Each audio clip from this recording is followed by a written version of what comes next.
सुबह सुबह खाना बनाने वाली बहू।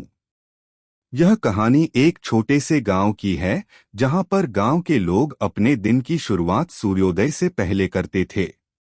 उन्हीं में से एक घर था, जहां सुबह सुबह एक बहू की मेहनत और संघर्ष छिपी हुई थी। उसकी कहानी उसी संघर्ष और मेहनत से जुड़ी हुई है, जिसने उसे केवल बहू ही नहीं, बल्कि अपने परिवार के लिए एक आदर्श भी बना दिया। अगर आप अपनी माँ से प्यार करते हो और उनको हमेशा खुश देखना चाहते हो तो चैनल को सब्सक्राइब करो, लाइक करो, जय माता दी कमेंट करो। बहुत ही जल्द आपको खुशखबरी मिलेगी। प्लीज वीडियो को लास्ट तक जरूर देखें। अब आगे सुने। प्रस्तावना। गांव के इस घर में एक सास, एक ससुर, एक पति और उनकी बहू कविता रहती थी। कविता का जीवन कुछ खास था, क्योंकि वह सुबह सुबह खाना बनाने में इतनी व्यस्त रहती थी कि उसे कभी खुद के लिए समय ही नहीं मिलता था। उसका दिन सूर्यास्त के पहले शुरू हो जाता था और सूर्यास्त के बाद तक वह घर के हर कोने में व्यस्त रहती थी। लेकिन उसके चेहरे पर हमेशा एक मुस्कान होती थी, जो उसकी लगन और मेहनत को दर्शाती थी। कविता का संघर्ष। कविता की शादी को 3 साल हो गए थे और इन 3 सालों में उसने बहुत कुछ सीखा। जब वह पहली बार ससुराल आई थी तो उसे लगा था कि यह एक सामान्य घर होगा, जहां उसे आराम से रहना होगा। लेकिन वास्तविकता कुछ और ही थी। उसकी सास शारदा देवी घर के कामों में बहुत सख्त थीं। उन्हें हर काम सही तरीके से करना पसंद था और वह खुद भी हर सुबह जल्दी उठकर घर के काम में लग जाती थीं। कविता को यह सब नए थे।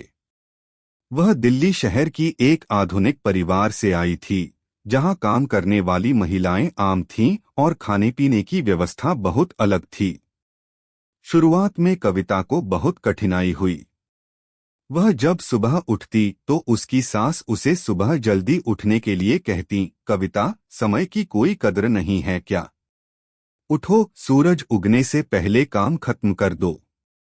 कविता, जो पहले कभी इतनी जल्दी नहीं उठती थी, अब हर रोज सुबह 4 बजे उठने लगी थी। वह बर्तन धोने से लेकर खाना बनाने तक सभी काम खुद करती। कभी कभी उसकी सास उसे थोड़ा कम करने की सलाह देती, लेकिन कविता की नज़र अपने परिवार की भलाई पर रहती थी। कविता का मानना था कि घर का माहौल अच्छे से चलने के लिए यह जरूरी था कि परिवार में हर कोई एक दूसरे का साथ दे।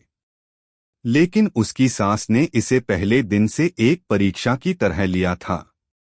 एक दिन का रूटीन। कविता का दिन सुबह 4 बजे शुरू होता था। वह उठकर सबसे पहले घर के आंगन में पानी डालती, फिर बर्तन धोने का काम करती। इसके बाद वह रसोई में जाती और चाय बनाने के बाद चूल्हा जलाकर सबके लिए खाना पकाने की तैयारी करती। वह हमेशा ध्यान रखती कि सास-ससुर और पति को ताजगी से भरा नाश्ता मिले। उनके चेहरे पर मुस्कान आ जाए, यही उसकी सफलता मानी जाती थी।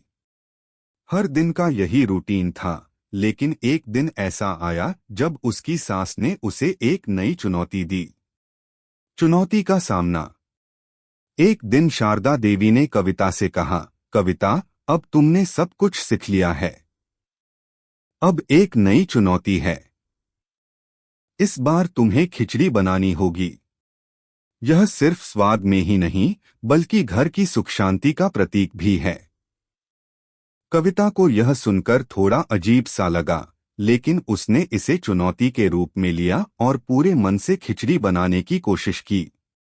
उसने सास की बताई विधि से खिचड़ी बनाई, लेकिन जब वह खिचड़ी सास को खाने के लिए दी तो सास ने उसका स्वाद चखा और मुस्कुराते हुए कहा, तुमने यह बहुत अच्छा बनाया बेटी। अब तुम मेरे लिए पूरी तरह से तैयार हो। कविता ने धीरे धीरे समझा कि खाना बनाने की कला सिर्फ स्वाद में नहीं, बल्कि प्रेम और समर्पण में भी छिपी होती है। वह अब खाना केवल एक आवश्यकता के रूप में नहीं, बल्कि अपने परिवार के प्रति अपने प्रेम का प्रतीक मानने लगी थी। समाज में बदलाव। कविता का यह बदलाव सिर्फ उसके परिवार तक ही सीमित नहीं था। गांव में लोग उसकी मेहनत और समर्पण को देख रहे थे। वह न केवल अपने घर की बल्कि गांव की भी आदर्श बहू बन गई थी। लोग कहते थे, देखो, कविता जैसी बहू घर में रहती है जो अपनी मेहनत और स्नेह से सबका दिल जीत लेती है। वह जब गांव में किसी शादी या त्योहार के अवसर पर खाना बनाती तो सब उसे आदर और सम्मान की दृष्टि से देखते। उसकी मेहनत ने उसे न केवल एक अच्छे घर की बहू बल्कि एक आदर्श महिला भी बना दिया। कविता की सफलता। समय के साथ कविता ने यह समझ लिया कि किसी भी रिश्ते में केवल स्नेह और समर्पण से ही सफलता मिलती है। उसकी दिनचर्या में कोई भी काम छोटा या बड़ा नहीं था। हर काम को उसने पूरे मन से किया। और इस तरह कविता ने अपनी सास की उम्मीदों पर खरा उतरते हुए अपने परिवार को एक नया दृष्टिकोण और सशक्तिकरण दिया। वह जानती थी कि अगर किसी भी घर में शांति और खुशियां चाहिए तो उसके लिए सबसे पहले परिवार के सभी सदस्य का एक दूसरे के लिए समर्पण और प्रेम होना चाहिए। समाप्ति।